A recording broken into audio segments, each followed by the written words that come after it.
Hi, my name is Tracy and you're watching Regent Park TV. On January 8, 2026, Toronto's Budget Committee met at City Hall for its 10th meeting of the term, officially launching the city's 2026 operating budget and the 2026-2035 capital budget and plan. Chaired by Councillor Shelley Carroll, the meeting marked the formal starting point of the city's annual budget process, a process that will determine how public funds are allocated across core services, infrastructure, and community supports in neighborhoods across Toronto, including Regent Park. The first item on the agenda was a presentation on the city's capital and operating budgets. City staff, including the city manager and the chief financial officer and treasurer, presented an overview of the city's financial outlook for 2026, alongside long-term capital plan extending to 2035. The presentation outlined the city's overall financial position, key budget pressures facing municipal services, long-term infrastructure needs, and the balance between day-to-day operating costs and major capital investments. Thank you, everybody, and we appreciate the time this morning to take you through the overview of the Toronto 2026 budget. I, too, want to thank all the staff across our organization who have been involved in making this work. It is a team effort, but I do want to, as the chair has, single out leadership. We are all part of Team Toronto, but it does require leadership. And our CFO, Steve Conforti, and his team are the leaders of this process and working very closely with yourself, Chair, as well as the Mayor in producing what's before us today. And just to remind everybody here that what goes into this presentation this morning is, of course, the staff prepared budget for 2026. It follows direction provided to myself and the CFO by the Mayor formally, which focused on affordability and the protection of key city services. It reflects our requirement to provide mandated and legislative services, as all municipalities are. It is consistent with the direction of Council regarding priorities and the overall City of Toronto strategic priorities, which remain in place as they have for many years. And it has been informed by public input that has happened in person and online through the fall. That will continue after today as well, but it's important to know that even today's presentation includes that public input. And at the end of the day, this represents a balanced operating budget, as we are required to develop. So, as we move to the first slide of the presentation, these are the highlights. The lead has been out there now for a number of hours. So at the end of the day, our budget in 2026 is supported by a combined 2.2% residential property tax increase. That is a combined factor of two things. One is a less than 1%, a 0.7% residential property tax increase to support our operating budget. And it maintains the 1.5% increase for the city building fund. I want to say right off the top that the courage that Toronto City Council took to put forward that over the next number of years, in fact, for an entire decade, that the investment in our capital side of the budget was an important piece of our work is to be commended. Steve will go into more detail in terms of how that is helping us to do what we need to do as a city, but I think it's also a signal to our other partners, particularly our government partners, about the commitment we are making here at the City of Toronto towards the capital side of our budget. I'm a big fan of the old saying that you need to know where you're from, where you are, and where you're going. So on the next slide, I take us back a little bit to talk about the 2025 budget, because I think it's important for Torontonians to understand that each budget that we bring forward does include new approaches to the way we deliver services and targeted new services or improvements in services. And the same is true today. I've bucketed a few examples of that from 2025 in the 6 strategic priority areas of the City of Toronto. I'm asked actually a lot, does the City of Toronto have any priorities? Or do you just go day to day and figure stuff out? And the answer is, of course, we have hundreds of services that we deliver which are critically important, but we do focus on 6 things on a daily basis. 4 of those are very much external facing, and 2 of those are about how we run ourselves as the City of Toronto in partnership with you, our City Council.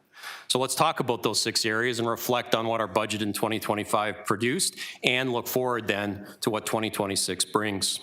In terms of keeping Toronto moving, transit is at the heart of it, but it's not all about transit. But transit was a key piece. And in 2025, we were all thrilled that 3 levels of government came together to allow us to move forward with the purchase of new subway cars on Line 2 to make sure that our rides are more reliable and in keeping with a modern transit system. This is, yes, an intergovernmental win, and in the light of what's happening in our global economic situation, it has become even better, because this procurement will protect Ontario jobs, and it has increased the percentage of Canadian content within these vehicles as they are produced for the TTC. More hours have been provided to the TTC, and that is better for transit users. We have done a better and better job over the last few years of filling potholes. And you know, sometimes when I talk to Torontonians, they say, look, some of the core things we need the city to do is, for instance, fill potholes, whether you're driving, whether you're cycling, and in the case of sidewalk repair, whether you're a pedestrian, we need to make sure that those routes are safe. And we have increased over the last 2 years the number of potholes repaired. And the other piece that is really important in 2025 is we took the lessons from the acceleration of the completion of the elevated section of the Gardiner and have embedded that within all of our construction projects. What I think is important for people to celebrate is the fact that the Gardiner elevated section opened to all lanes of traffic about 18 months early. But what's more important to me is that those lessons are now part of how we do things. We want our construction projects in the city to be faster. We want them to be more reliable. When those dreaded orange signs go up that say, hey, we're going to do something in your neighborhood, we at least should have the courtesy to allow Torontonians to expect that when we say we are out by a certain date, we will be completed by that date. We're also finding ways to use the lessons learned from the Gardiner to accelerate projects such as longer working hours where that makes sense, and incentive-based procurement, which is now part of our general operating procedures. We invested in people in neighborhoods. A lot of this on the emergency services side of the house.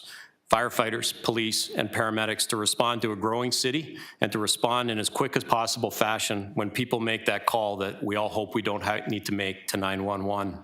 We've expanded libraries in hours in libraries and pools, which are important community assets. We're providing more meals than ever to children through expanded school food programs. And one of the really important pieces about making this city more affordable is there has been an increase in 2025 again of childcare spaces that are covered under the Canada-wide Early Learning and Childcare Pact, which in Toronto means $22 a day for childcare. This can sometimes be the second biggest expense outside of housing that a family faces. And the more spaces we can provide at a reduced cost is good for Torontonians. We maintain and create housing that's affordable. 8,000 units of housing have been unlocked, and 6,000 rental units have been fast-tracked by cutting development fees. We have 3,800 families that have kept their housing through eviction prevention programs and our rent bank support. And another 1,660 families have been housed through housing benefits. This means that not only are we looking at building new, we're also finding ways for people to keep their housing, and that's good for Toronto. And when it comes to climate change and building resiliency, we have all sorts of programs that have helped people benefit through our basement protection flooding program and other ways that we're trying to mitigate the impacts of climate change now, but we're also making those important capital investments in the future so that we can be more resilient to the changes in climate. From an internal lens, I'm really proud to say that we have, in 2025, made some very significant improvements in how this city is run. It starts with the fact that when you want to build something in this city, it is not a little faster. It is tremendously faster due to the restructuring and reorganization of our work as a city administration. Our development application review timelines since the beginning of 24 are now 80% faster than those who experienced it prior to 2024. And what's great is that this team is not resting on its laurels. They're now looking at that backlog to try and clear it. We do know that some people have experienced years-long delays in their development applications, and we're trying to fix that and address that as we move forward. You challenged us as a council to continue to look at program reviews and use processes like lean to make sure that we are running as efficiently and effectively as we can as a city, and we took that to heart, and we've been doing it. We've already completed 6 of those processes, another 4 are underway, and in total, 15 critical city services will be part of lean process review. What does this unlock? Sometimes it unlocks savings, and that's great, but most times what it unlocks is it unlocks the ability for us to either provide better service that makes more sense for Torontonians, or that we can provide more service with the same resources, which in tight financial times makes all the difference. So I want to thank all of our staff who are working through that. And Chair, as you mentioned, financial sustainability really started in 2022 and 2023 with the work on our long-term financial plan, and I'm really pleased that we continue to implement that. So let's talk a little bit about that, because that is where we are today.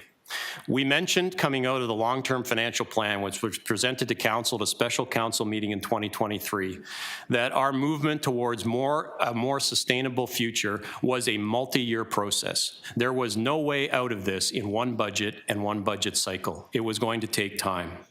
I'm proud to say that there are major portions of our long-term financial plan that are working, not the least of which is the opening budget pressures that you have experienced from 2024 through to today as we present the 2026 budget. It has come down dramatically, and that is a result of working through a variety of key issues related to our long-term financial plan. It's been a combination of staff finding ways to find real reductions in savings. And this year, Steve and I took the approach that when we talk about those reductions, instead of bundling it all together, we have teased out in each case the true ongoing sustained reductions.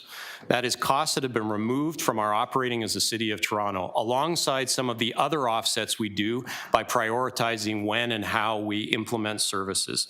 And I think that's a credit because, as you can see, it continues to be an improved process that we use each year to find those reductions.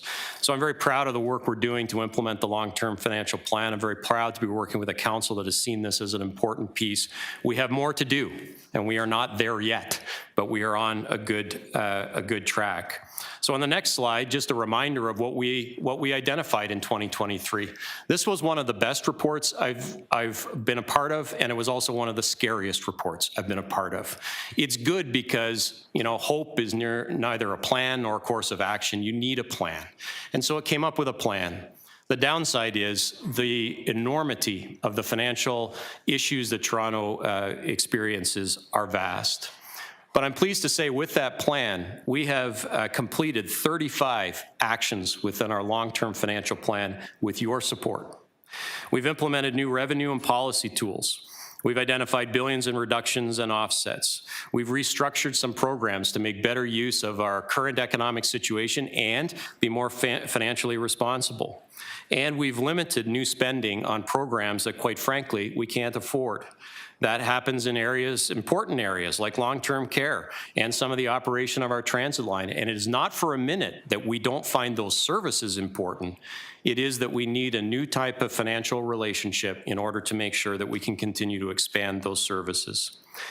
Now, a big part of what helped us, and it is a huge thank you that we need to continue to give, is the new deal with the province of Ontario has ensured that we can continue to work through our long-term financial plan.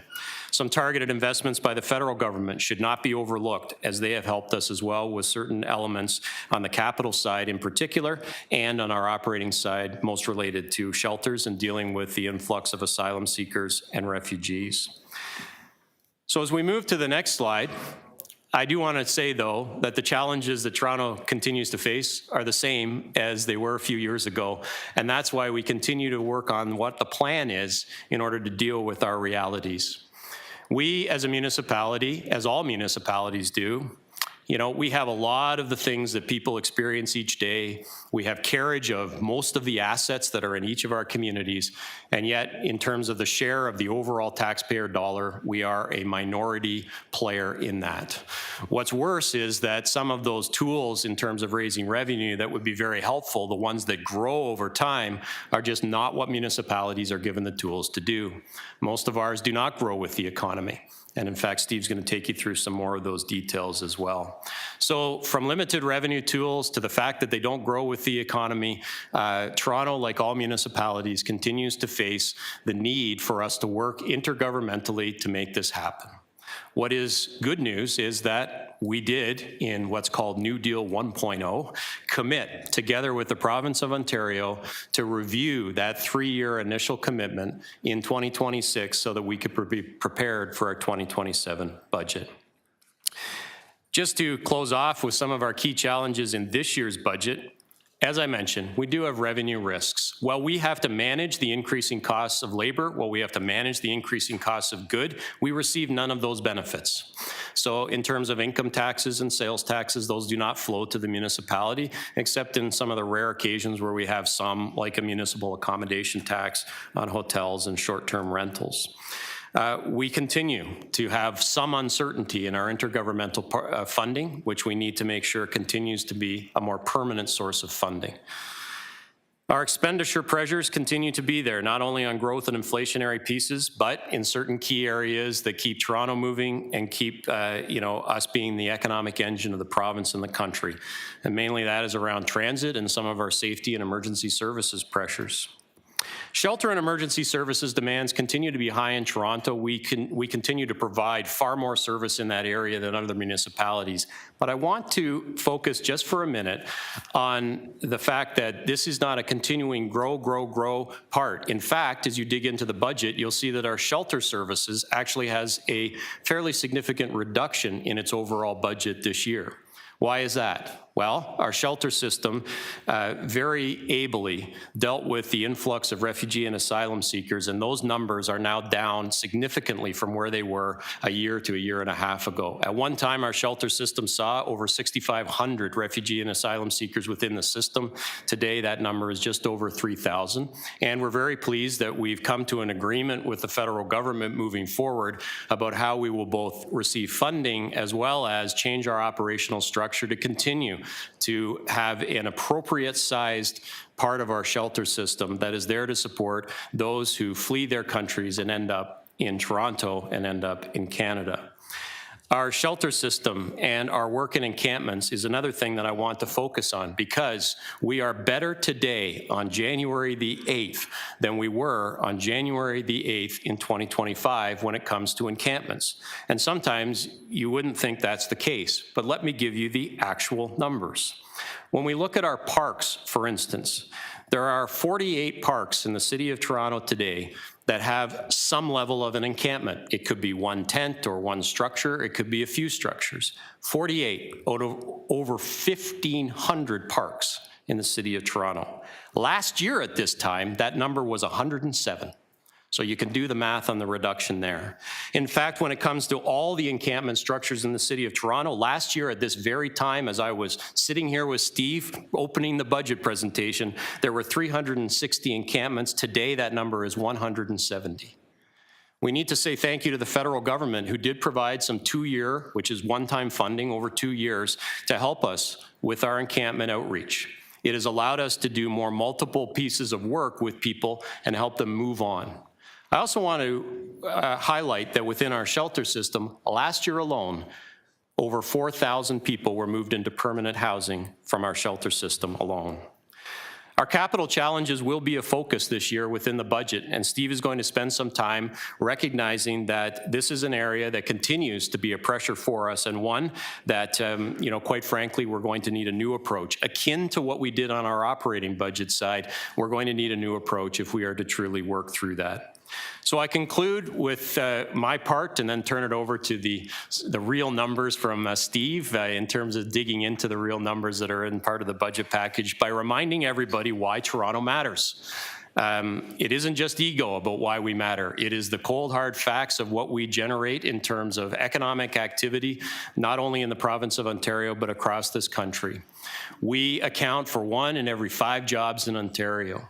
We attract more than 20 million visitors annually who spend their resources and sustain businesses across this city. 26 million, let's get that straight. We have all sorts of reasons why When Toronto does well, the province and the country does well. And so when we talk about our shared responsibility, it is not because we just don't believe that we should be doing all the work. It is because Toronto, as Toronto goes, so does the province and so does the country. And at the bottom here lists just a few examples of where Toronto is a bit unique. And that is something that we continue to talk to our partners.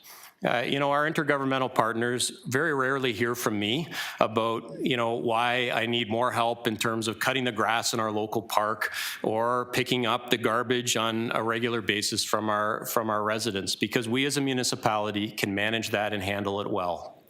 But when it comes to transit, when it comes to housing and shelter, when it comes to some of those unique features that are just different in Toronto, there isn't a pathway where our property taxpayers and our business taxpayers can sustain that. And if we can't have those vital services, we won't be able to drive the economic engine of the province and the country. So I thank you for allowing me a time to give a bit of an overview. And now over to Steve, who will take you through the details of our operating and capital budget.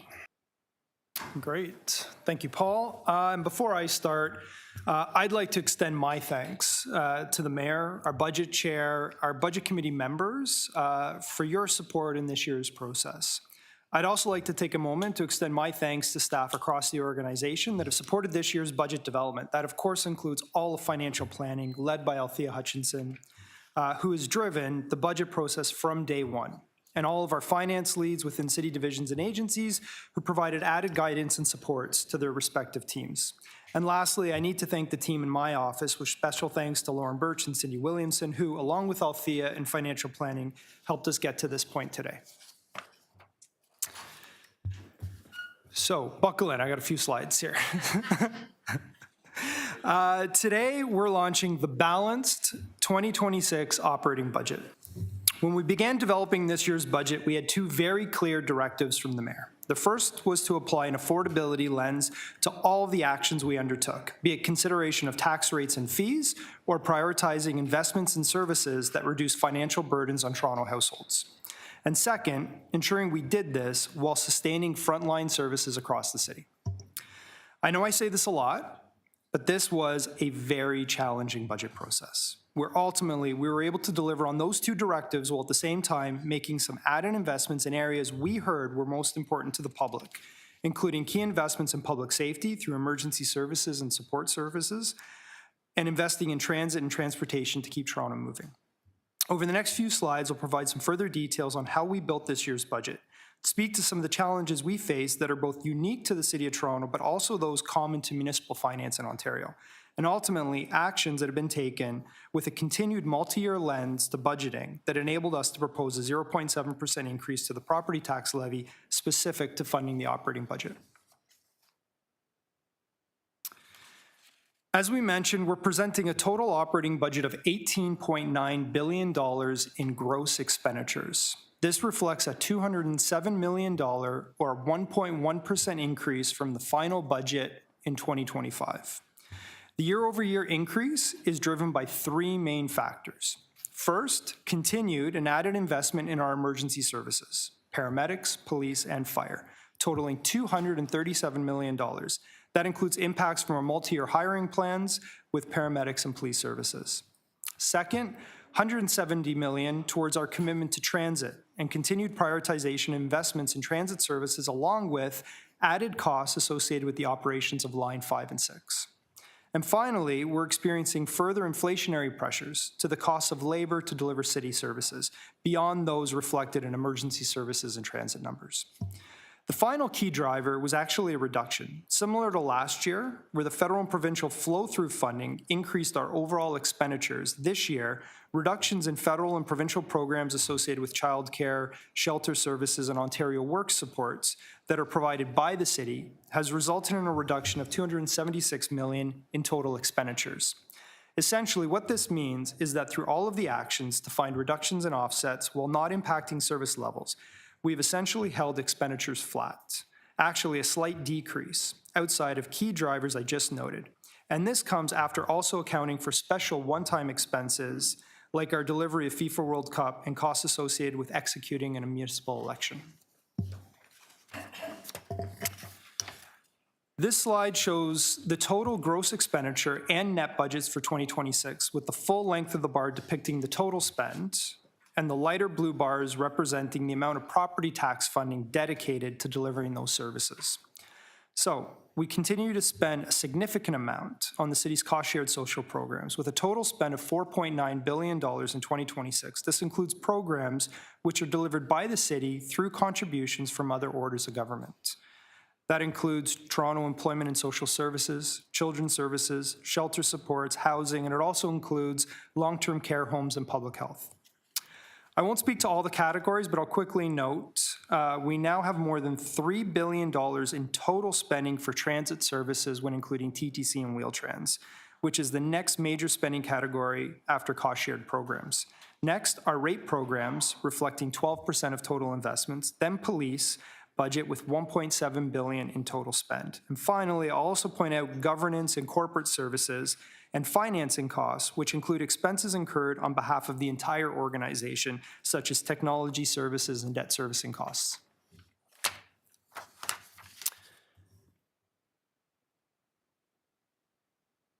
You've likely all heard me speak a lot about opening budget pressures.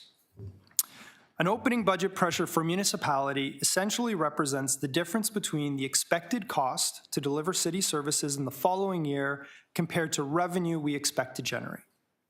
A constant in municipal finance, at least in Ontario, Canada, is that cost increases associated with inflation or added growth-related demands for city services will always outpace municipal revenue that are generally static in nature, resulting in an often significant opening budget pressure prior to any actions being taken to ultimately present a balanced budget. Historically, prior to the pandemic, we would experience about a $600 million opening pressure. That was challenging to address, but manageable.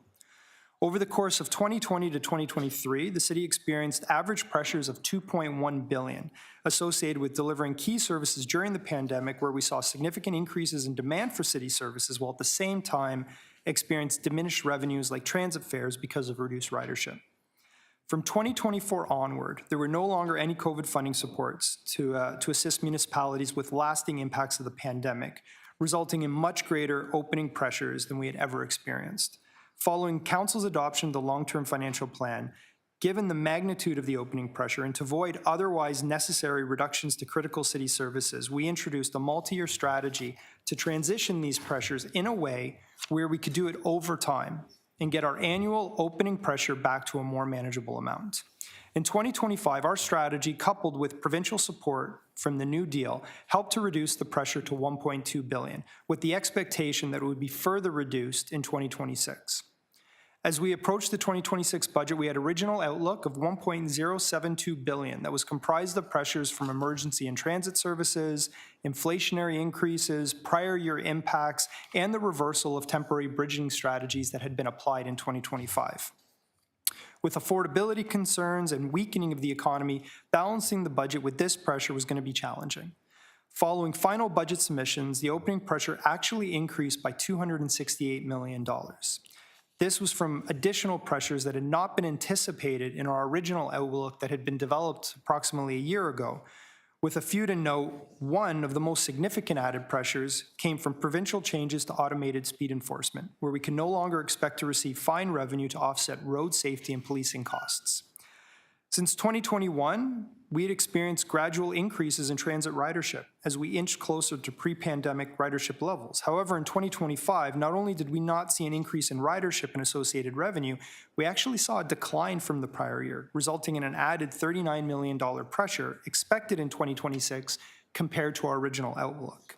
And at the time of budget submission, we were still in discussions with the federal government related to supports for refugee claimants and asylum seekers, reflecting an added pressure to be addressed prior to finalizing the budget. What this means is we ultimately had to find $1.34 billion through reductions, offsets, and other actions to present a balanced budget for 2026. With an opening pressure of over $1.3 billion, the pressure had to be addressed through reduced expenditures, increased revenues, or a combination of the two. As it relates to increased revenues, like other municipalities, we have limited revenue options to balance the magnitude of pressures we face, with a heavy reliance on property tax revenue that, as mentioned, is relatively static on an annual basis outside of tax rate changes. While Toronto is the economic engine of Canada, nearly 90% of revenue tools available to us do not grow with the economy. And even the limited tools that do, like the land transfer tax, are experiencing softening. To emphasize our limited access to economic growth, when Taylor Swift was in Toronto back in 2024, it was estimated that her 6 concerts generated $282 million in economic benefit to the region, including $40 million in total government tax revenue. Of this, the only revenue that the city directly received that didn't offset added costs to support those concerts was additional MAT revenue, or municipal accommodation tax revenue, that we estimate was ultimately less than $500,000 beyond what we normally would have generated over that period of time.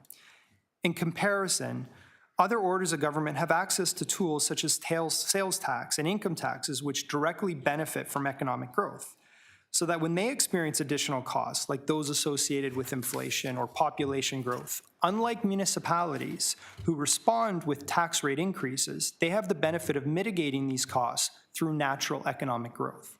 For example, based on public StatsCan and Canada Income Survey data, the amount of income taxes paid by the average Toronto homeowner grew by $9,000 from 2015 to 2023. In comparison, during that same time period, the average amount of municipal property taxes in Toronto, following successive annual tax rate increases, grew by $914. The point here is that while municipalities had to specifically introduce tax rate increases to grow their tax revenue, other orders of government without any major changes in tax rates benefited from income tax paid growing 10 times more from the average Toronto household over the same period of time. This also holds true for sales tax. As an example, I just heard this week that the average price of a new car has risen by about $25,000 over the last 6 years. What this means is for every new car purchased in Toronto, the federal and provincial governments, without having to bring any annual changes to the HST rates, are generating more than $3,000 in added sales tax. I raise these 2 examples not to justify tax increases or changes to user fees, but because I think it's important to appreciate that when the City of Toronto faces budget pressures greater than those felt by many provinces in this country, we can only address those through increased revenue or reduced expenditures. The math of it all becoming increasingly more challenging every year when the inflationary pressure we face, like those associated with the cost of vehicles for our fleet, are not mitigated by economic impacts to the revenues we as a city generates. So, what does this all mean for the city? Here's an updated version of a slide that has been used in our budget consultation process and aims to provide a visual representation of the budget challenges we face in 2026. This large red tower that you see on the left of the graphic represents the final 2026 operating budget pressure of $1.34 billion. That much smaller green box just to the right of it reflects the $50 million in annual revenue that is generated from every 1% residential property tax increase. So, and only to provide perspective, to fully offset the opening pressure through a property tax change alone would have required 27% property tax increase. Now, the other towers that you see provide a to-scale visual of the 2025 portion of property tax funding that supports the major city services we provide. So alternatively, if we were to have approached the 2026 budget challenge of $1.34 billion through program reductions alone, we would have needed to eliminate expenses equivalent to all fire and paramedic services across the entire city, close all libraries, and remove all parks and recreation services across the city. And after that, we would still have to find an additional $33 million in reductions. So we obviously didn't take any of these actions, and I'll take you through the approach that we have taken to bring a balanced budget forward in 2026. As I noted, we ended with an adjusted pressure of $1.34 billion that needed to be addressed in order to present a balanced budget, while also ensuring we were following our direction to prioritize affordability in all of our actions and preserve frontline services. With that, similar to actions since the onset of our enhanced multi-year approach to budgeting, we started with identifying all possible reductions and offsets, ultimately identifying $788 million. This includes $135 million in actual reductions to budgeted expenditures in the form of efficiencies and detailed line-by-line reviews, as well as a further $653 million in offsets like cost deferral or avoidance, revenue adjustments, and other actions found through programs and fiscal reviews. Additionally, we explored, where appropriate, financing adjustments and available bridging strategies to provide further combined offset of $516 million. As I mentioned, we can balance a budget through expenditure reductions and/or revenue increases. All of these actions attempted to reduce the extent that we would rely on a property tax rate increase, which for this year we have aimed to minimize as much as possible with a 0.7% increase that generates $35 million in additional property tax revenue, which was taken as a last action to balance this year's budget. Give everyone a second. Okay. I want to share a bit more on what comprises the $788 million in reductions and offsets. First, as true reductions to the 2026 budget, we identified $57 million in efficiencies. These actions will result in permanent savings and are in addition to the $41 million identified last year. Efficiencies may include streamlining service delivery, reflecting improved purchasing or contract management, or automation to simplify administration. For 2026 specifically, this includes examples like the rationalization of technology services, like more effective license management, decommissioning of legacy solutions, and device management, resulting in over $5.2 million in identified savings within technology services budget alone. Across the organization, we've seen increased efforts to have greater insourcing to deliver services and programs in order to reduce reliance on contracted services and external consultants, like transportation services, where $1.9 million in savings was identified through these actions. And we see continued savings in areas such as the TTC and fleet services from the transition to electric vehicles, which results in reduced fuel costs. The 2026 budget also includes efficiencies in some of our agencies, as they leverage corporate expertise and programs to reduce duplication of efforts, like the Parking Authority, who will benefit from the city's insurance and cybersecurity programs. In terms of line-by-line reviews, the 2026 budget includes $78 million in reductions as a result of detailed, targeted budget line reviews. This process examines historical spending, looking at cost categories and specific line items, to ensure the budget aligns with the latest projections and forecast needs. The budget restricts discretionary spending and allows the city to eliminate underutilized line items. Over the course of 3 years, the city's line-by-line review process has reduced the budget by over $350 million. Staff are also committed to continually identifying more efficiencies. For example, the establishment of the rolling program review will help divisions to realize more opportunities to streamline services, with actions continuing to take place in some key divisions this year. There are also new initiatives such as the Mayor's Budget Savings Challenge, which will enable frontline staff to submit ideas that can be implemented into real, tangible results for the city. In terms of budget offsets, after the budget submission, corporate and program staff collaborate to validate budget assumptions and estimates, providing a critical challenge function. This process considers the affordability of initiatives, verifies timing of cost assumptions, and factors in realistic ability and timing to deliver projects to ultimately align program scope with available funding. This year's budget incorporates $264 million from this process, which, in addition to the prioritization and deferral of costs, includes expected savings from the proposed continuation of a hiring slowdown for non-frontline positions throughout 2026.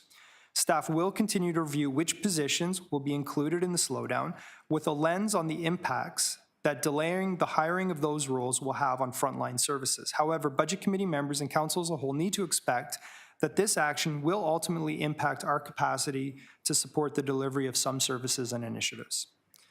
The 2026 budget also includes $286 million in revenue adjustments. I've spoken so far about actions we have taken on the expenditure side, but we also review revenue assumptions and make adjustments based on projections and market trends. Revenue forecasts will get updated to reflect user fee changes, primarily from inflationary increases. For example, the 2026 budget includes $16 million from adjustments to user fees, which generally range from 2 to 5% increase, depending on the cost increases associated with those services. We've also included non-rate changes based on the latest and projected trends, like investment earnings, which are growing by $37 million. The 2026 budget also reflects adjustments to expected intergovernmental funding, like those for refugee and asylum supports and added costs associated with our paramedics hiring plan. And for this year, we have included an incremental $13.8 million in land transfer tax revenue from Council's adoption of an increased graduated rates on homes valued above $3 million. And not reflected in this number, but incorporated in our overall reductions and offsets, are the other adjustments like assessment growth, which reflects an increase in property tax revenue from changes in overall property values, usually due to new construction, renovations, or improvements, which this year is $76 million. And other program changes like reduced costs associated with the administration of the automated speed enforcement program. So that addresses the $788 million in reductions and offsets, but there were further actions that we took this year. The 2026 budget also includes $193 million in financing adjustments to optimize how we fund city programs and capital investments. This includes further aligning financing costs with the life of city assets, adjusting areas where we currently incur immediate operating expenses for a long-term asset, and instead, and more appropriately, treating these costs as a capital expense, with impacts to the operating budget over the term of the asset's life through debt servicing costs. We also have net savings within capital financing itself. Careful debt planning has allowed us to reduce our operating pressure by reviewing our debt servicing costs with a greater portion of costs associated with recoverable debt rather than tax-supported debt, thereby reducing costs to the property tax base. The budget also benefits from the growth that we've seen in our capital levies beyond initial expectations. In 2026, the City Building Fund will generate about $460 million in revenue to fund critical capital investments in transit and housing. This is greater than what we had expected to generate from earlier modeling done 5 years ago, with the increase driven by higher levels of assessment growth and inflation rates compared to what was originally anticipated. Just give it a second. As a result, we've been able to both consolidate capital levies as well as increase our annual allocation available to Scarborough transit initiatives like the Eglinton East LRT by 10%, while at the same time reducing pressures on our general operating levy. And as Paul's mentioned, in 2024, the city's long-term credit rating was upgraded for the first time in 2 decades to AA+, which has supported stronger demand for city bonds and led to borrowing cost savings. While all of these actions have had a significant impact on our pressures, similar to last year's budget, we also applied $323 million in temporary bridging actions, which are short-term or one-time actions to balance the budget. This includes a drawdown of the remaining balance in the budget bridging reserve. We also look to maximize the use of other city reserves, where we conducted a comprehensive review of inactive and underutilized accounts. Lastly, staff initiated actions late last year with the aim of generating a 2025 surplus to be leveraged against 2026 pressures. Ultimately, these funding changes and temporary measures to help balance the budget while maintaining services. However, I do want to note that as these actions are available on a one-time basis, they will create an equivalent pressure as part of the opening budget challenges reflected in our 2027 outlook. Okay. While we've taken all the actions noted to bring a balanced budget, a directive for us as well as we developed the 2026 budget was to ensure we were advancing affordability and preserving city services. Our 2026 budget maintains services while also making modest enhancements in the areas that we heard are the most important to our residents. This slide shows just a few select examples of key investments within our nearly $19 billion total operating budget in the areas of making life affordable. The budget includes funding for school programs, which will reach 757 school communities and camps, which will now be expanded to 155 new communities or 62,000 additional students, and to 89 more camp locations and more than double to support 60 new camp participants. Getting Toronto moving better. We will now have 127 traffic agents, 27 more than we had last year, which will continue to help improve travel times in key corridors. And new fare capping on the TTC will also help to create 2.1 million net new free rides, which also supports making life more affordable for transit riders.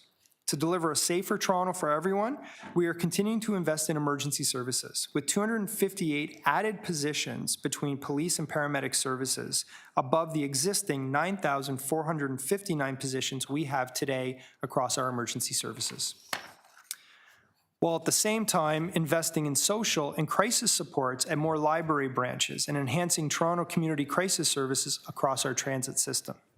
We're also rolling out color-coded rent-safe ratings to 3,600 buildings to ensure they remain safe. And finally, we've also focused on providing excellent community services. In 2025, we had 83 library branches open 7 days a week.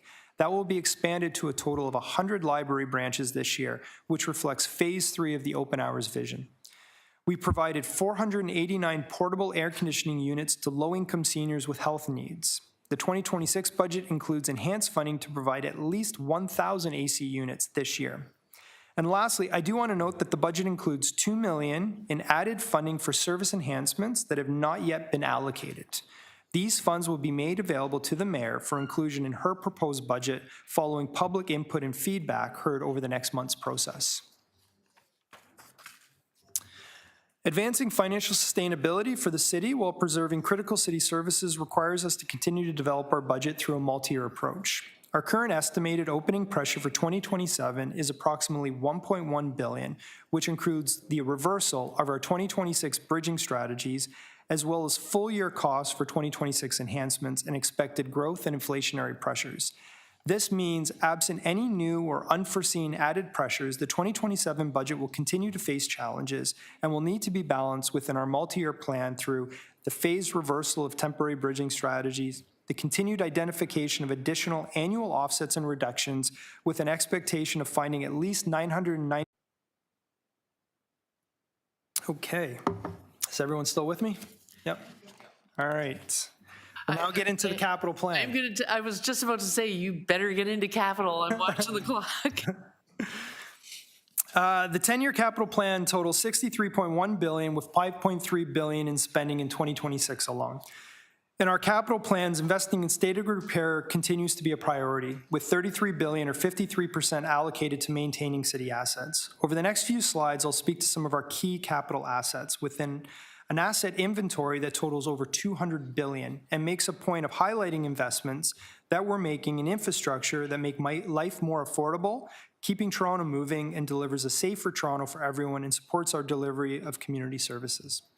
After that, I'll also take a moment, and maybe a bit more than that, to provide some details on the City Building Fund and the 1.5% tax increase that will continue to be directed to transit and housing infrastructure. Our investments in growth-enabling assets and the challenges faced there with declining annual development charge revenue. And lastly, the current state and challenges associated with our needs to ensure investments in maintaining our existing assets in a state of good repair. So briefly, the 10-year gross capital plan is $63.1 billion. This is an increase of $3.5 billion over last year's 10-year plan, or 6%, and almost doubles the capital plan from just 10 years ago in 2016, which speaks both to our growing capital demands, but also how we have prioritized capital investments in the city. We've continued to grow our capital plan with focus on advancing key projects in water, housing, and state of good repair while ensuring the plan remains affordable and achievable. The capital plan of $63 billion will support key investments to purchase, build, maintain, and repair city infrastructure. Looking at key investments in this chart, $18.6 billion, or 28% of our capital plan, is directed to water and wastewater infrastructure, including added investments in sewer rehabilitation and water treatment facilities, which is predominantly supported through water rate revenue and planned annual rate increases and has no reliance on tax-based funding sources. The city's highest investment of tax-based funding is in transit. At over $17 billion, this represents 26% of the total capital plan, with significant investments in expanding the capacity and reliability of our transit system. The city is also committed to spending over $5 billion in housing, which includes investments in TCHC buildings, coupled with further $3.6 billion in incentives, which I'll get into in a bit more detail in the next slide. We're also investing a further $6.6 billion in transportation through investments in areas like roads and bridge repairs, And the city will also spend $5.5 billion on environment and recreation initiatives that include investments within parks, waterfront revitalization, environment, climate, and forestry, as well as the Toronto Regional Conservation Authority.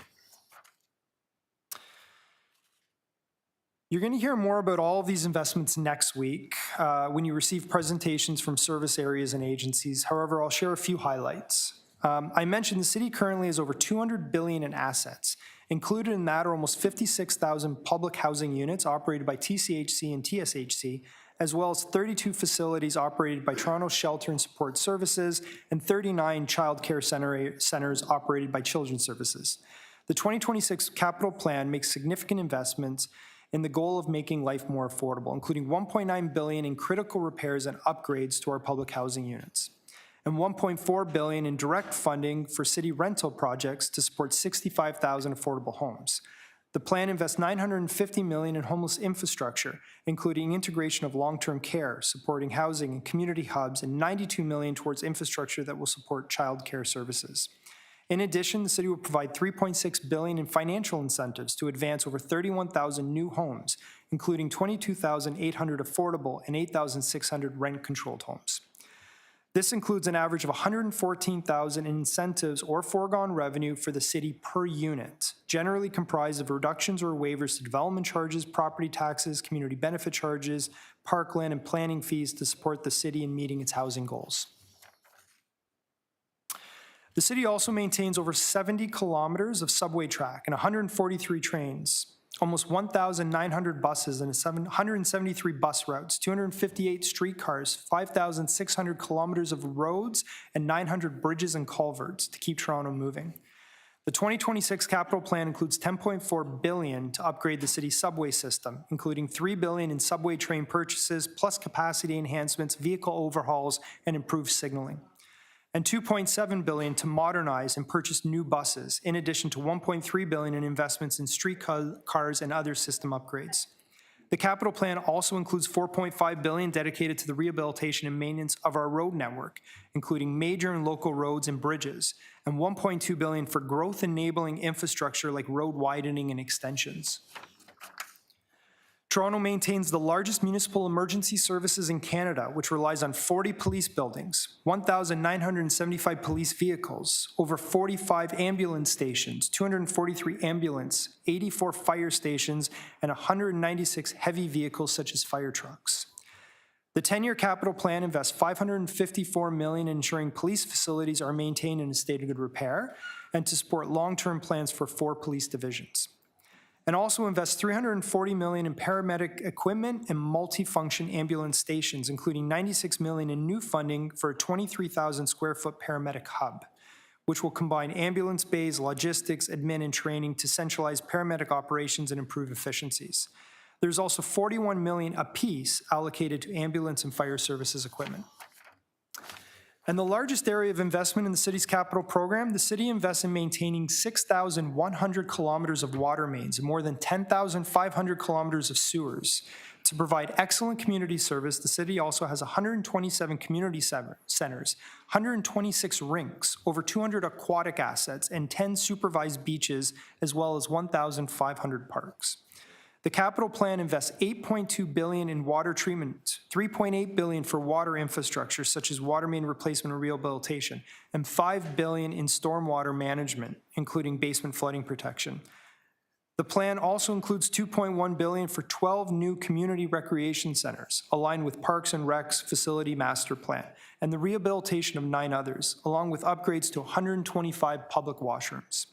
The capital plan for Parks and Recreation also includes $538 million for upgrades to arenas and ice rinks and 33 indoor and outdoor pools. Finally, there's a further $748 million allocated to park acquisitions and development. To support the capital program and consistent with Council's previous endorsements, there's a 1.5% levy increase dedicated to the City Building Fund in 2026. The continued growth of the City Building Fund until 2035 remains critical in supporting priority housing and transit projects. In 2026, the rate increase will result in an incremental revenue of $75 million and total revenue this year of $459 million.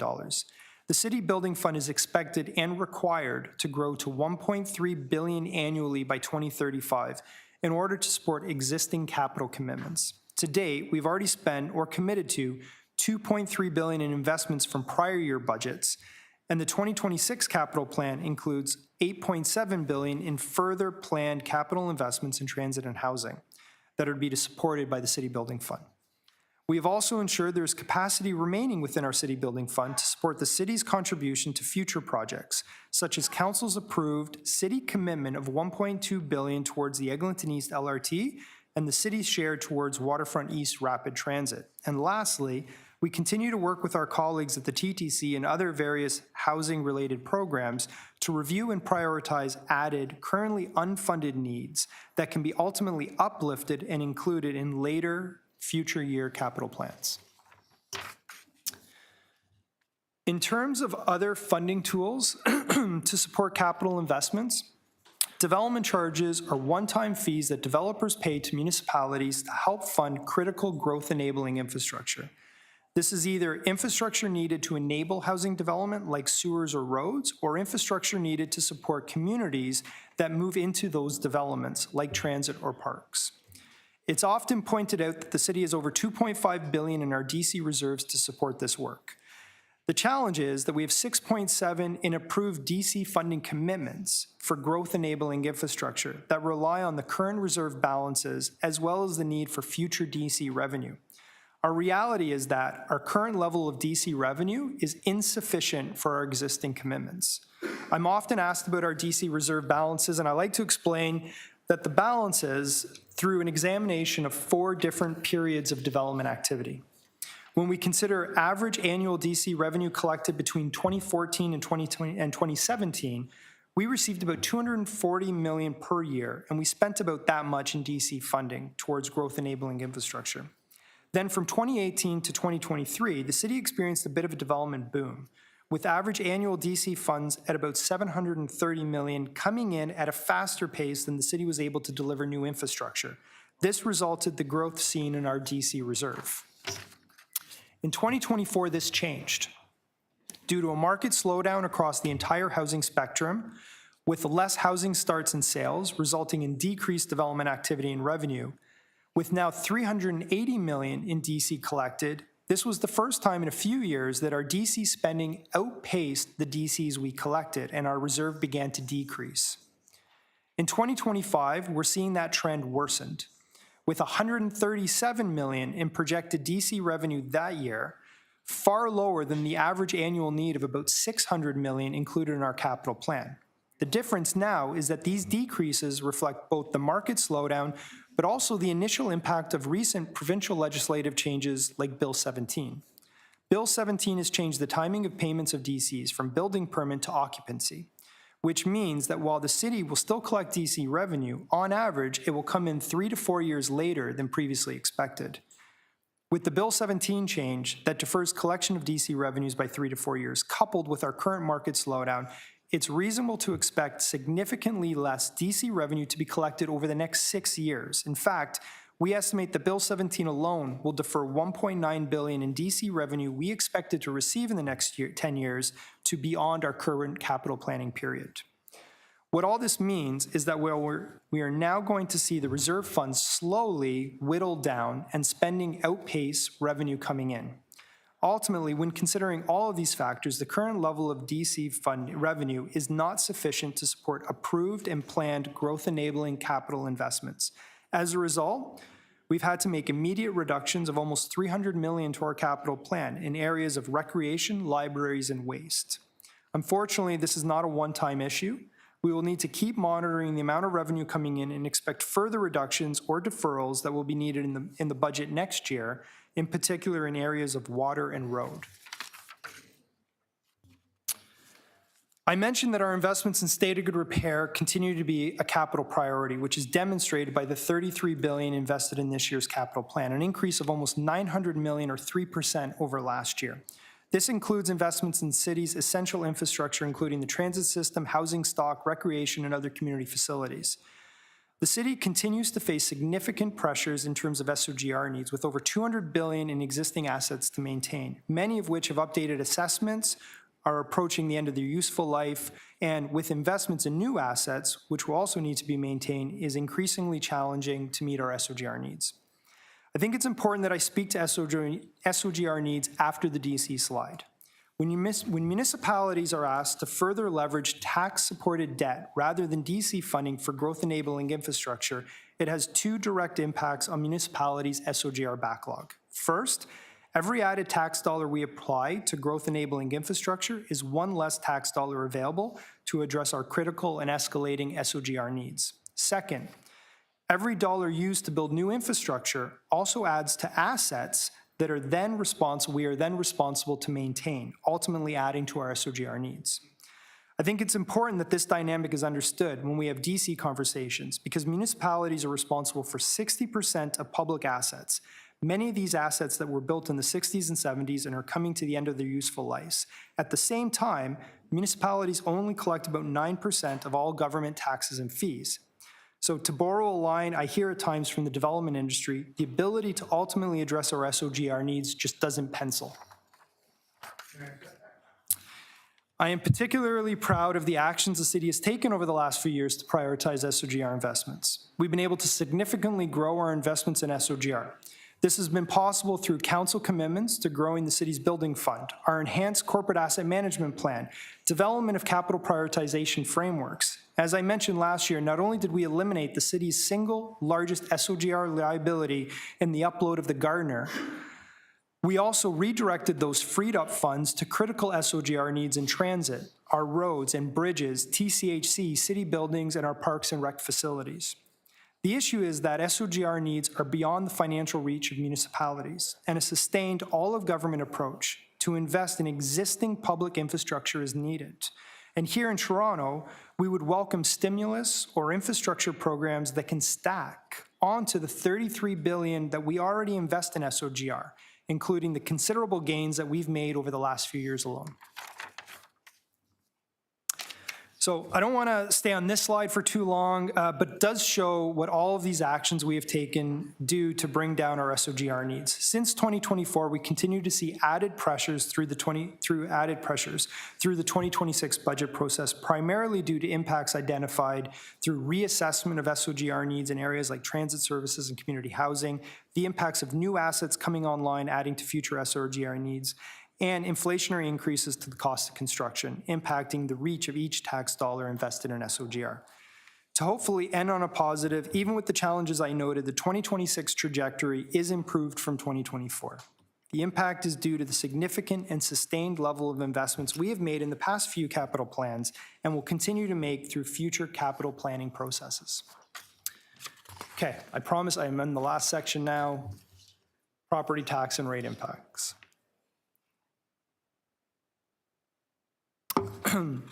We have shared the 2026 budget incorporates a total residential property tax rate of 2.2%, including 0.7% in support of the city's operating budget, as well as 1.5% increase for the city building fund. This results in total annual increases of $92 or $7.63 a month for the average home, which has an assessed value of just over $692,000. And just to clarify, the current assessed value for all residential properties in the city that is used for property tax purposes is accurate at $692,000. It does differ from the average sale price of a home in Toronto because the assessed value based on property valuations conducted in 2016, which is the most recent assessment by the Municipal Property Assessment Corporation for municipalities in Ontario. And before I get asked, we still do not have an update on whether an assessment will reoccur this year. So in terms of residential property taxes, the city maintains property tax relief programs, including the tax increase deferral program and tax increase cancellation programs. In 2025, these programs benefited approximately 10,500 households, and in 2026 will be available for eligible residents whose household's income is $62,000 or less. For multi-residential properties, the budget reflects a property tax increase of 1.1%, which includes 0.35% to support operating and 0.75% for the city building fund, which is half of the residential rate. and takes into consideration the provincial rent guidelines consistent with our annual approach. Last year, we introduced a new multi-residential subclass that is available to all new multi-residential developments to incentivize added housing supply and provide a 15% reduction from the current new multi-residential rate for a period of 35 years. The operating budget also reflects a total increase of 1.1% for commercial properties, again, which is half of our residential increase, consistent with provincial regulations related to tax ratios. Since 2022, the city has maintained a small business property tax subclass, which provides a 15% rate reduction for eligible properties. This program currently benefits over 28,000 small businesses, or 63% of all commercial properties in Toronto. And finally, there is a planned combined 2.2% increase for industrial properties consistent with the residential rate. Back in December, City Council approved an interim rate increase of 3.75% for both Toronto Water and Solid Waste, which included water and wastewater consumption rates and solid waste rates and fees. The prepared budget before you today confirms those rates with no changes to 3.75%. This will result in an average annual household increase of $40 based on 230 cubic meters of water consumed, and it will result in an average increase of $11 to $22 for a single-family home, depending on the size of their garbage bin. When combining the rate increase with the property tax increases, this would result in a total impact of $146 to the average home, assuming a medium-sized bin.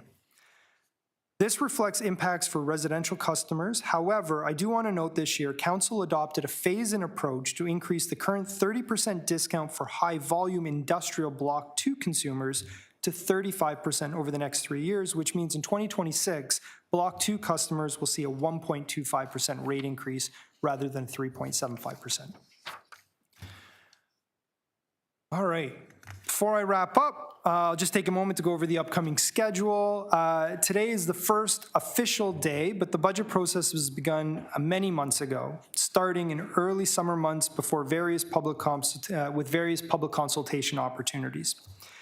Looking ahead to next week, the city will, for the third year now, be hosting telephone town halls, providing more opportunities for residents to call in and participate in the budget process. These will happen in the evenings of January 14th and 15th.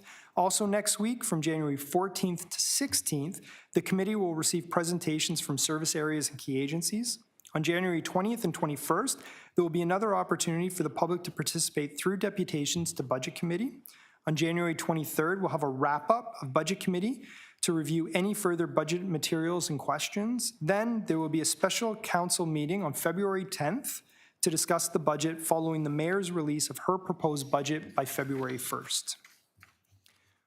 We really do encourage people to get involved in the budget process. It was great to meet everyone that came out to the fall pre-budget consultations across the city. However, there are still opportunities to hear feedback and input from residents and businesses that include the telephone town halls I just mentioned, speaking to Budget Committee on January 21st and 22nd, through written feedback to Budget Committee, or as you can always contact your local councillor. Our team is often invited to support various town halls across the city, and I'm sure Althea and our team would be happy to continue to provide that support. So with that, thank you very much to our budget chair, our budget committee members for your time this morning, and we look forward to continued discussions over the next month in support of the 2026 budget. Thank you very much. I will point out too, because I know there are councillors that are just watching and listening in their office. If you go into the presentation online, which should be up on Timus now, there's an appendices to the presentation that are slides that finance staff thought would be particularly useful in your budget town halls. So people should definitely take a look at those slides. You'll find them helpful. I'm going to add just in case, one more person to my list. Welcome, Councillor Crisanti. Okay, so maybe we should do it right now before we go any further. We're almost at 12:30, and I know people want to ask a few questions of the presentation, so they have, they're teed up. So I'm wondering if we can move a motion. Is the will of the body that we extend to finish? I see the Vice Chair is joining me in that motion. All in favor of extending to finish until taking a round of questions? Perfect. Okay, thank you, members that are virtual. I'm going to go to non-members first. I have Councillor Thompson. Councillor Fletcher may be returning. We're on questions now. I know Councillor Fletcher was listening in her office. Councillor Thompson, will you have questions? Yeah, sure. Okay. Councillor Chernos-Lynn, Councillor Crisanti, will you have questions? I may have one or two small ones. Okay, I've got you down, Thompson, Chernos, Lynn, Crisanti, and I'll wait to see if Councillor Fletcher's coming in. And members, I'll do a numbered list once we bring it into committee. So, Councillor Thompson, why don't you kick it off? Yes, thank you very much, Madam Chair, through you to staff. Thank you for the excellent presentation. This is my 23rd budget. So I've seen it grow a long way, but I've seen so many similarities, quite frankly. So as much has changed, not enough has changed.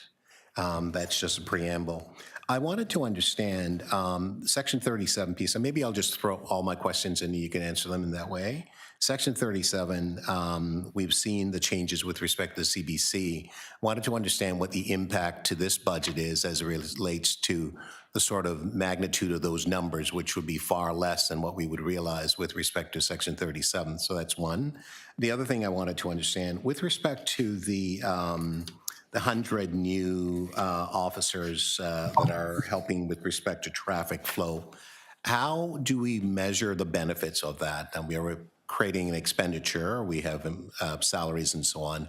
Does that actually help with respect, have you measured the benefits in terms of easier access, less congestion, people getting home sooner, better utilization of time? And then my final question, with respect to areas like Vaughan, which are eliminating DCs and so on, and you've explained the challenges we have with respect to the DCs and the comparators, because people always compare Toronto and say, well, Vaughan's reducing or eliminating their DCs, why can't we do the same? I'm just wondering, how are they able to realize a reduction? And we're saying that we're challenged. In fact, we're looking at either stabilizing, maintaining, and or increasing. Those are the three questions I have. Okay, thank you. Mr. CFO. Thanks. To the chair, and I'll start with the first and third, and the second question as it relates to the traffic wardens. That may be better suited next week when Transportation Services is here and being able to measure that in more detail. In terms of the first question, so there was a change in terms of Section 37 and the shift to community benefit charges. At the time, we had anticipated that change was likely going to mean a reduction in annual what would have been Section 37 revenues of, I think it was about $50 to $70 million a year. So that is starting to manifest. We have included, and you do see within various materials, how much CBCs we begin to collect. And we've talked about the process in terms of how those get applied and working with the local councillors to ensure that they're being applied to critical growth enabling capital work within the wards, but it's generally a loss of about $50 to $70 million annually compared to the previous Section 37 approach. As it relates to development charges itself, there are differences when you look at, one, how DCs are used, how they're collected, what they're collected for across various municipalities. I think if we were to speak to Vaughan specifically, and I am by no means an expert in Vaughan's finances, I think the first answer there is a different dynamic because they are a two-tier municipality rather than the City of Toronto. So when they collect development charges, there's both the regional rates that are being collected for infrastructure and the municipal, versus here in the City of Toronto, the DCs that we collect are entirely for the city. And I also say in the City of Toronto, we're very different than many other municipalities. When you look at what we collect DCs for, it's actually predominantly transit here in the city. Off memory, I think our DCs, about 42% of all the DCs that we collect are to be able to enable us to make the investments we need in transit to deal with the growth that we see in our city. It's almost the complete inverse that you see outside of Toronto, where their major portion is for water mains. Very different in the City of Toronto, where most of our development is infill. We already have existing water mains. It's still about 12% of our DCs, but not to the same extent. The other major change that I've seen other municipalities do that have reduced their DCs beyond what the incentives and the actions Toronto has taken itself is they've leveraged some of the federal and provincial funding programs that were directed to them. the city has made a decision to leverage those funding programs to be able to support additional housing development on top of the actions that we've been taking as it relates to our development charges themselves. Okay, thank you. I have. Yes, we run their subway for them. Councillor Chernos-Lynn, did you want to go next? Sure, can you hear me? We can. We Okay. can hear you quite well in our new, up here on the bridge. We can hear everything. The acoustics are a little too good. Not to speak too loud then. I guess I have a couple questions. One was whether we realized any savings or whether there was any impact whatsoever, one way or the other, from the federal government's cancellation of the carbon tax rebate.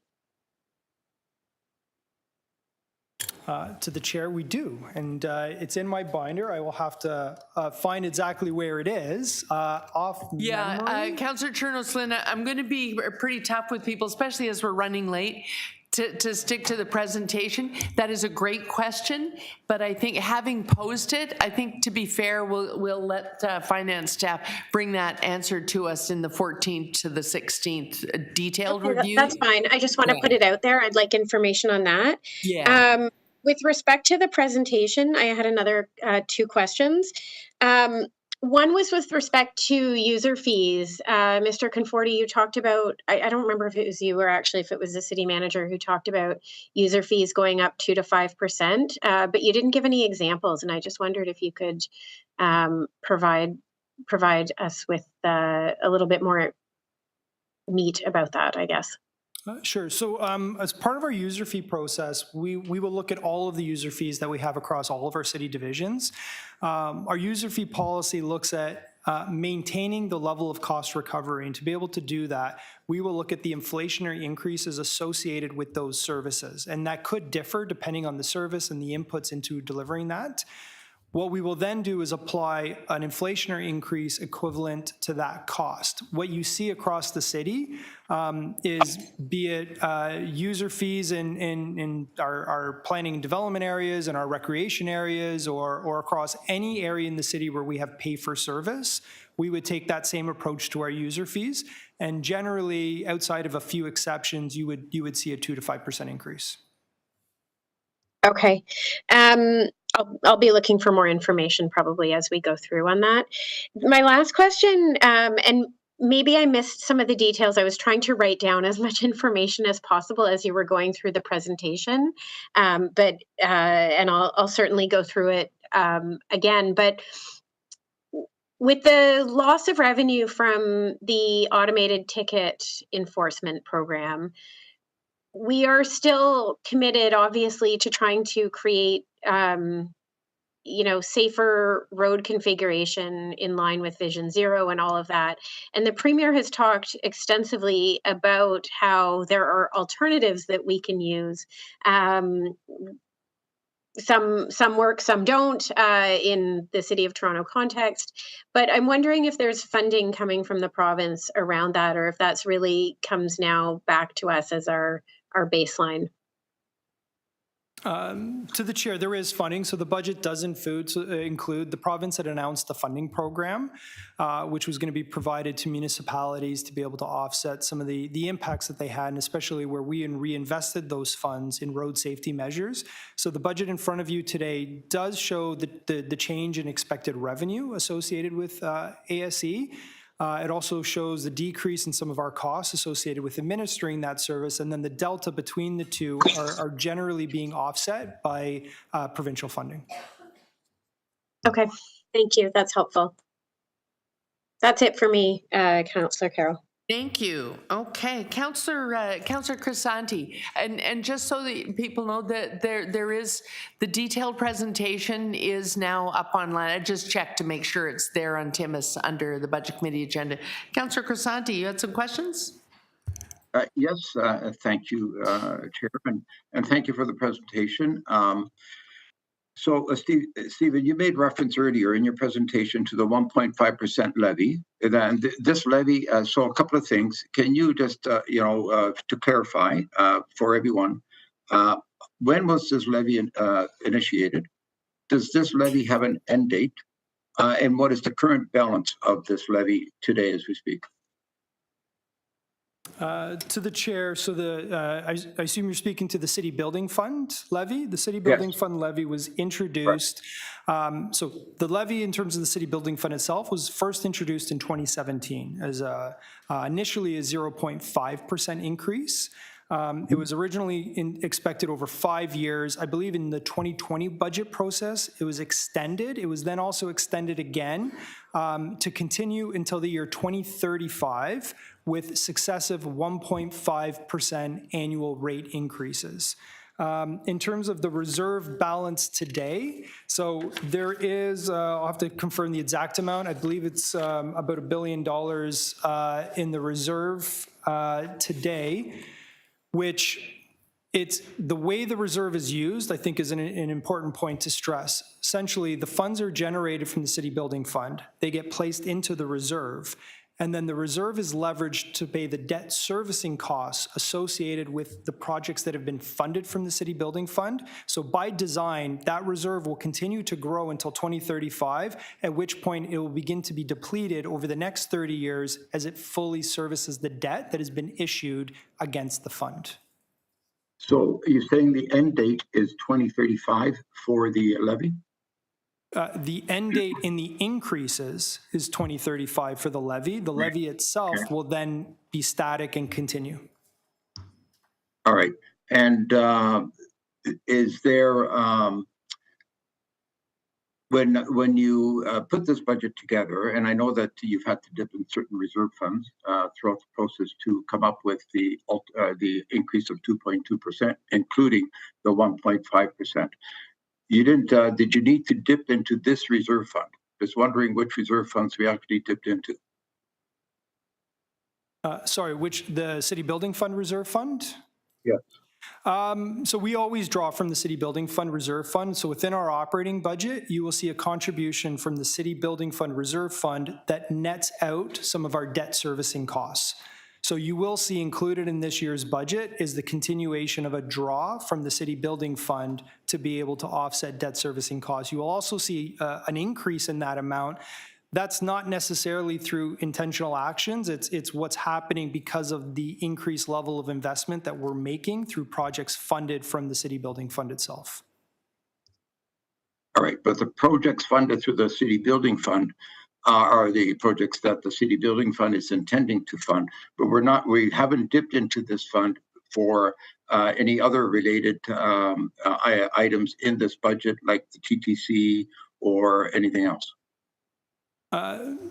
Just to ensure complete clarity, we do use the reserve fund to service debt associated with TTC capital investments and housing capital investments. So it is leverage that is not unique to the 2026 budget process. We are drawing funds from the reserve, and you will see an increase in the amount we're drawing, driven by the level of investments that we make in capital infrastructure in TTC and housing this year. Okay. All right, thank you. Just wanted that clarified. So it's always exciting when we can find some efficiencies, and I believe you indicated that you found through this process about $57 million in efficiencies. Was that the number I heard? To the chair, yes, that's correct. And so that would equate to a 0.003% savings. Did I do the math correctly? I can get back to you on that. Okay.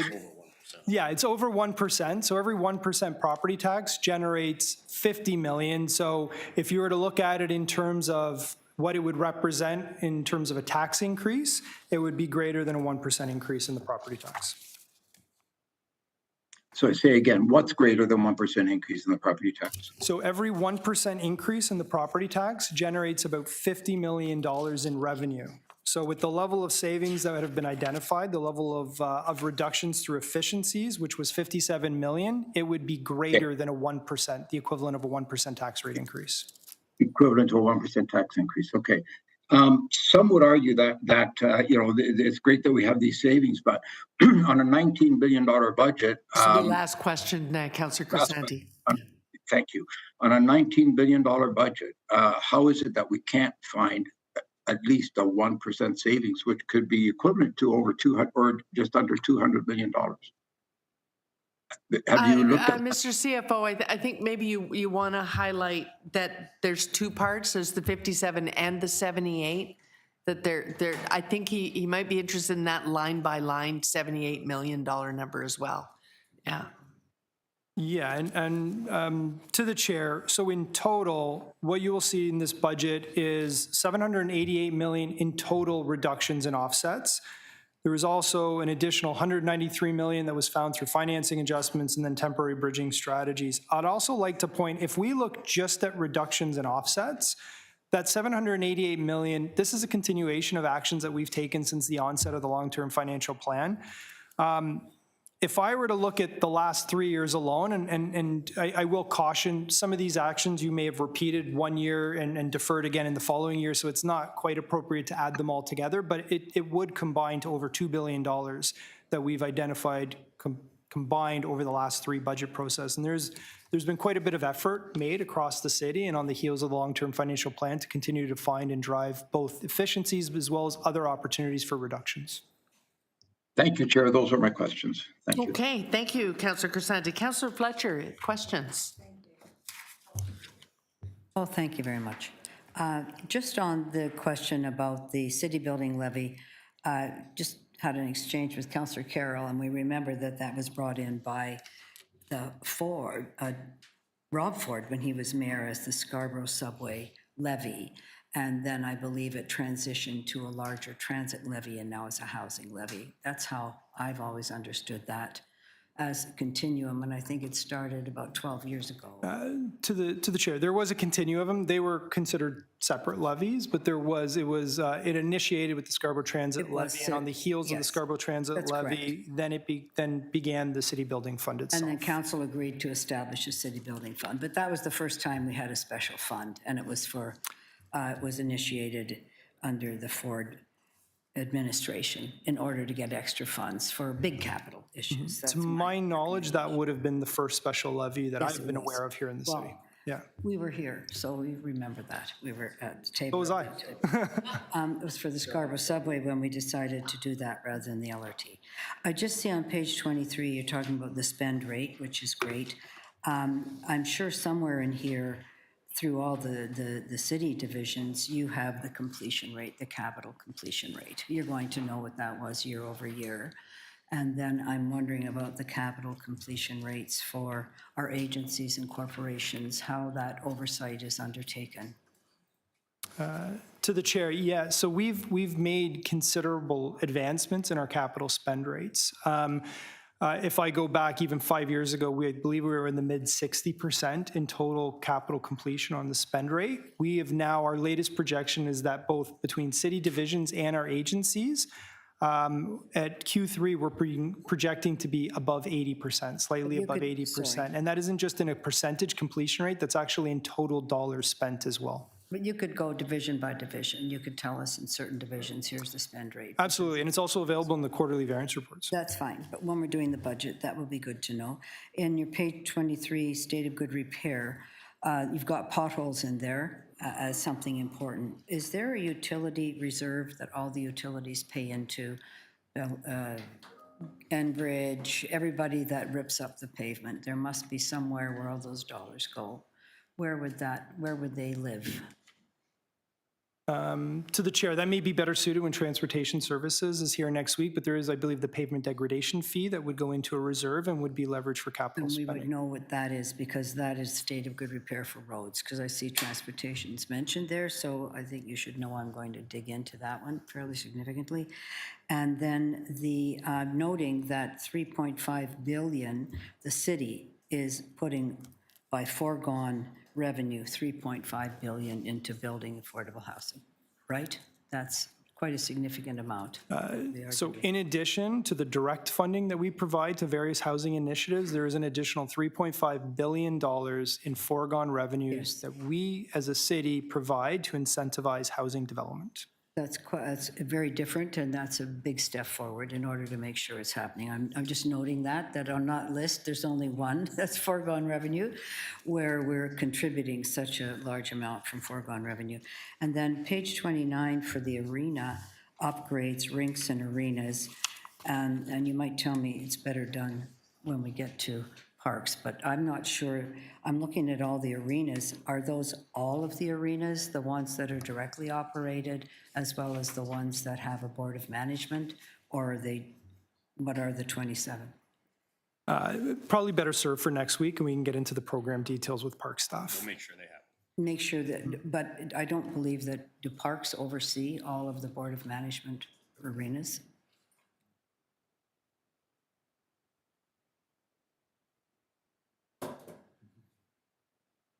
Yeah, can you just hold that time, Councillor? Well, Okay, I will, but we are getting into detail well beyond the presentation, and we are behind schedule. I certainly have it.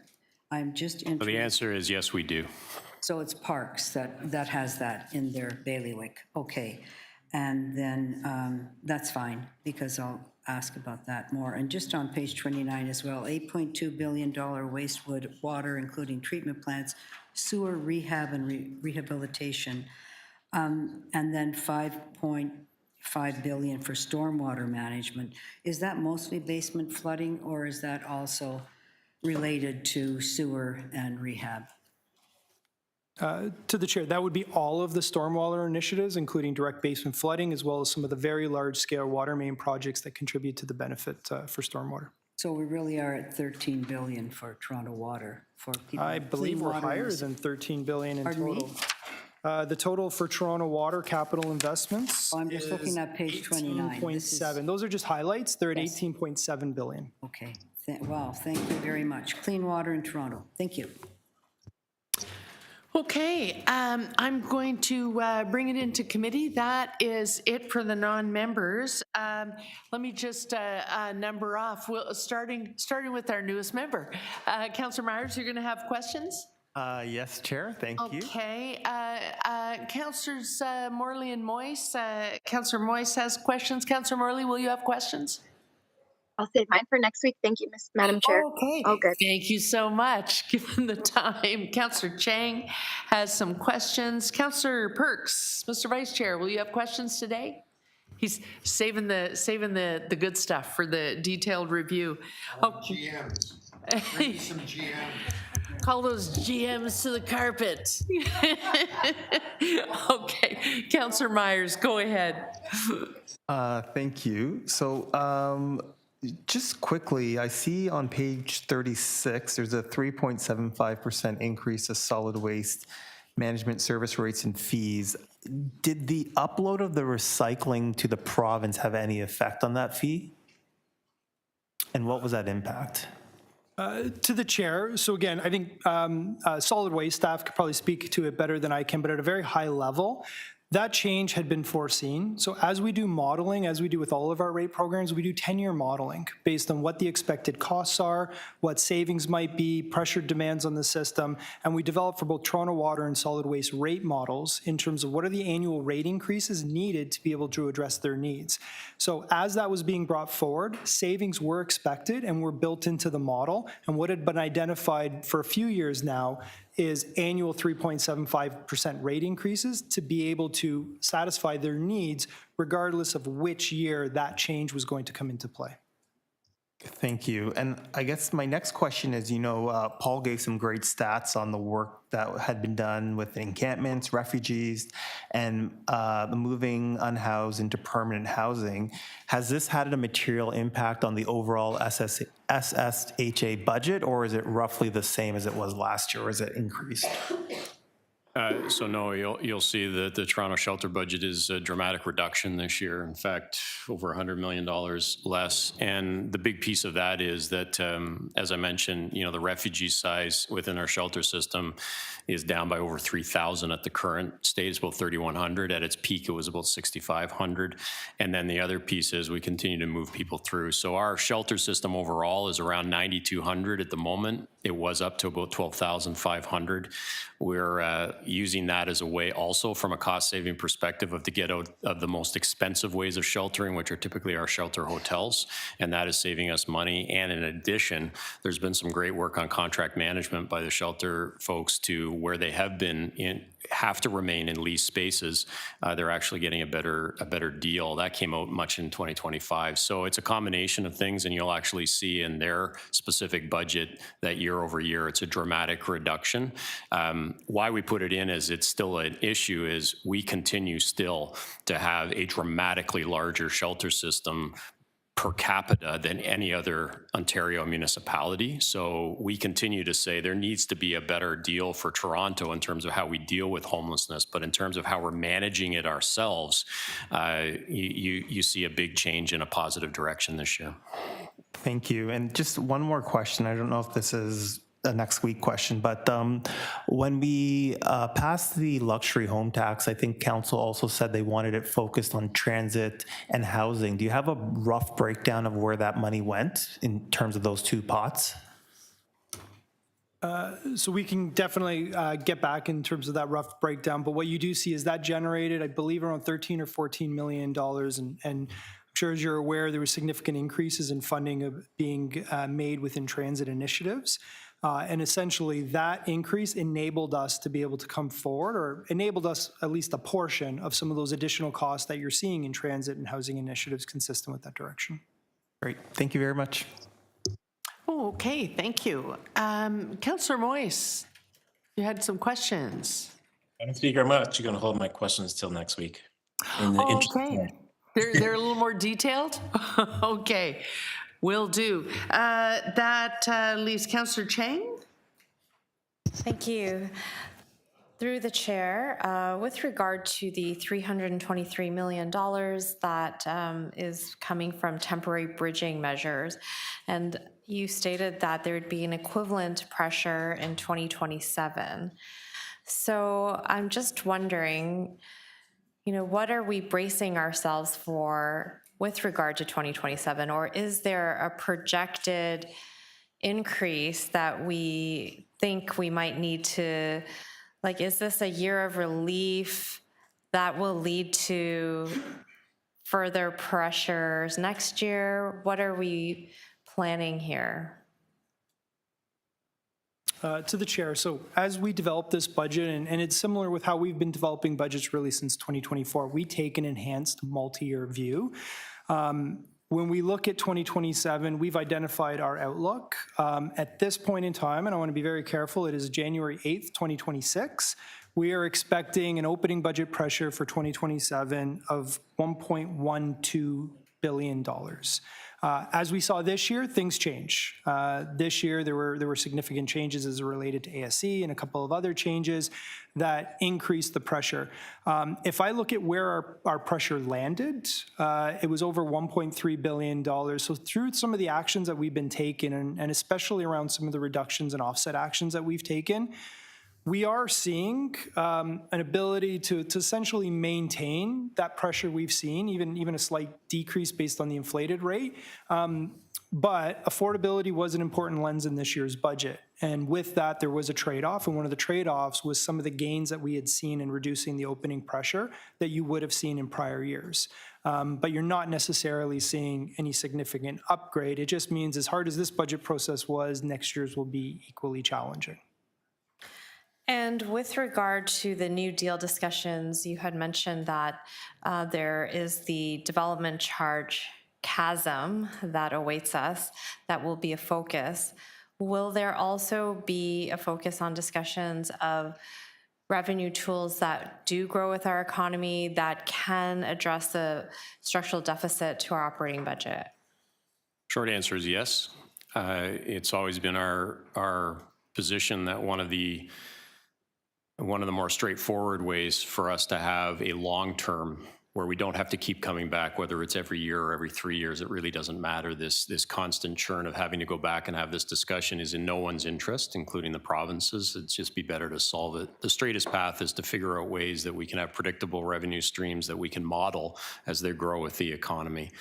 That said, there are many ways to get to where we need to do. It could be dedicated funding that has a cost of living increase included in it, or some way of making sure that it grows. What can't happen is, in my humble opinion, is this constant, well, we have to go back to the trough. So where you talk about our opening pressure next year in terms of what we've done, think about what it might be should it be, well, there is nothing more. I mean, our budget right now includes close to $600 million in the operating side alone.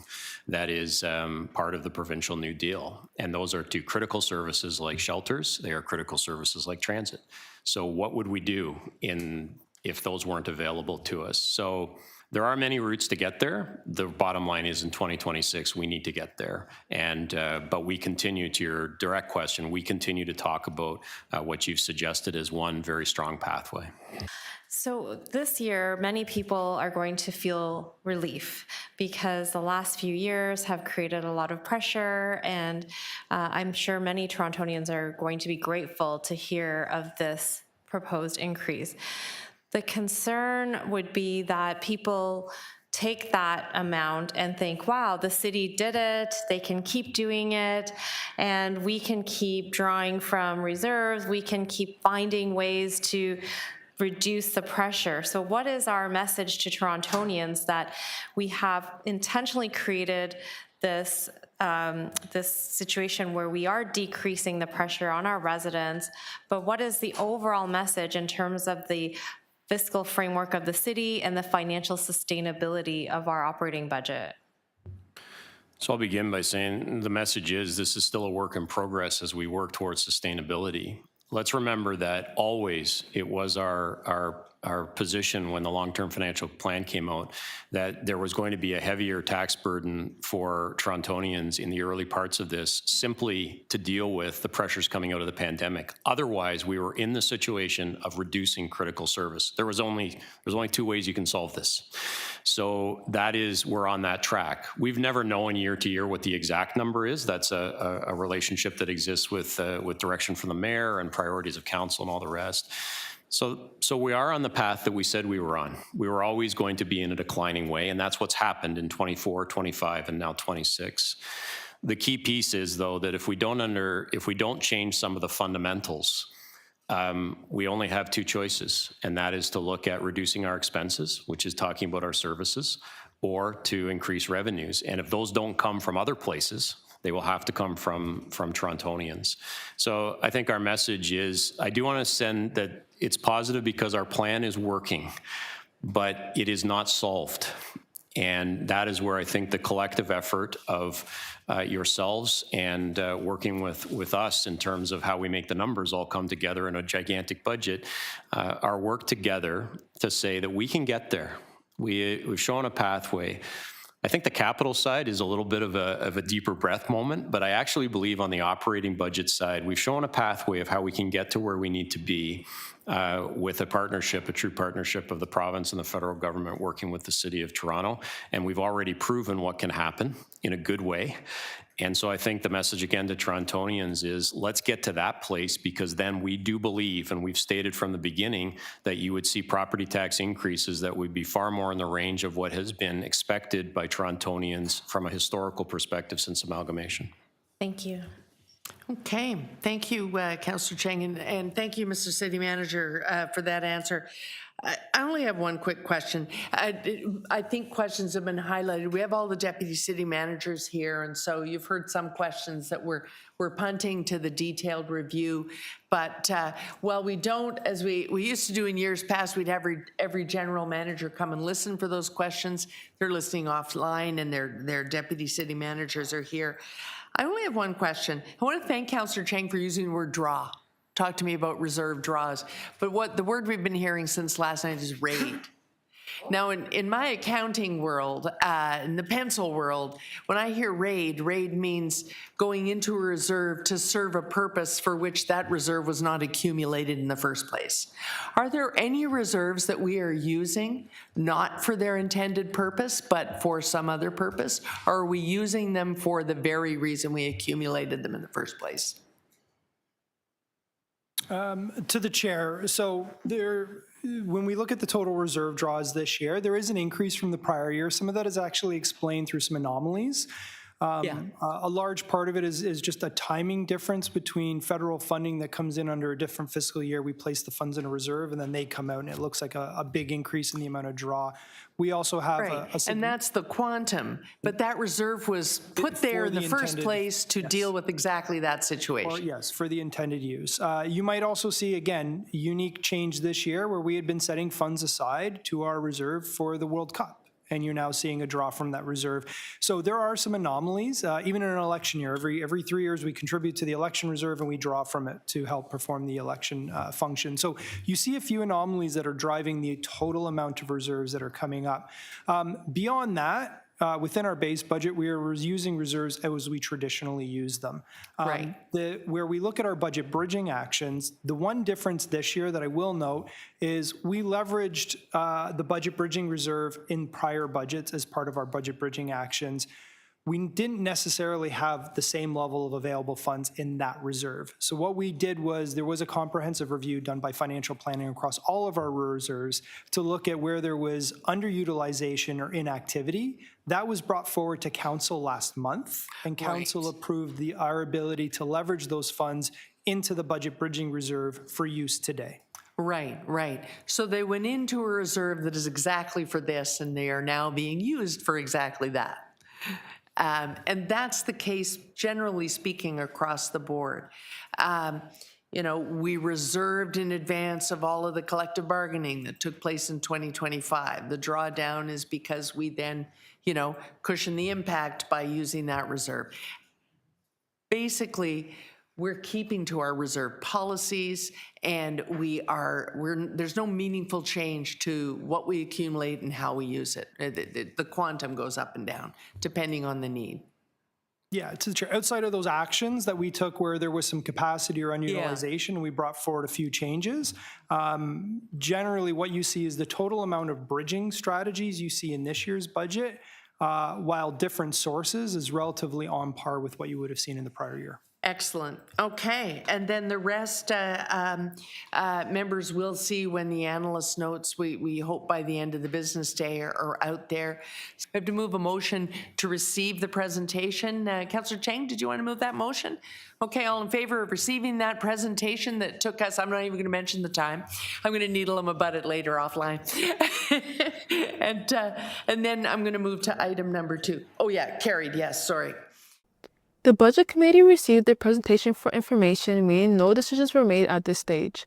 However, the framework presented will shape upcoming debates and amendments as the budget moves forward.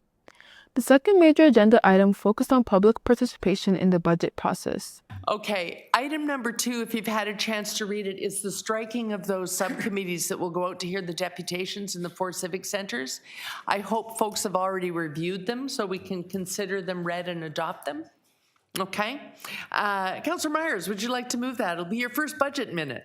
Councillor Myers is moving item number 2, the committees as presented. I see Deputy Mayor Morley. There's too many M's in this committee now. Did you notice that? Deputy Mayor Morley and Moyes and the rest of members, that item is carried. And then I just need my favorite motion, the motion to adjourn. Okay. They don't let us move it anymore. Thank you all. Thank you, staff. We will see you all a lot next week. The Budget Committee approved the creation of 4 subcommittees to hear public deputations on the draft 2026 budget. These hearings will take place on January 20th and January 21st, 2026, with meetings happening simultaneously across the city. Public budget hearings will be held at City Hall, North York Civic Center, Scarborough Civic Center, and Etobicoke Civic Center. Residents will also be able to participate by video conference, expanding access for people who may face barriers to attend in person. Feedback gathered through these hearings will be reported back to the full Budget Committee as part of the city's budget decision-making process. For communities like Regent Park, the city budget has a direct impact on everyday life, affecting funding for housing supports, social services, recreation programs, transit, and community infrastructure. As the city continues to balance rising costs and competing priorities, public input remains a key part of how decisions are shaped. Public engagement in the 2026 budget process continues throughout January. Residents can submit written comments or speak directly to the Budget Committee subcommittees. Full agendas, presentations, and meeting details are available at toronto.ca/council. For ongoing coverage of City Hall decisions and how they affect Regent Park and surrounding neighborhoods, stay tuned with Regent Park TV. Don't forget to like, share, subscribe to our YouTube channel, and visit us on all our social media platforms. Please visit our website for more information.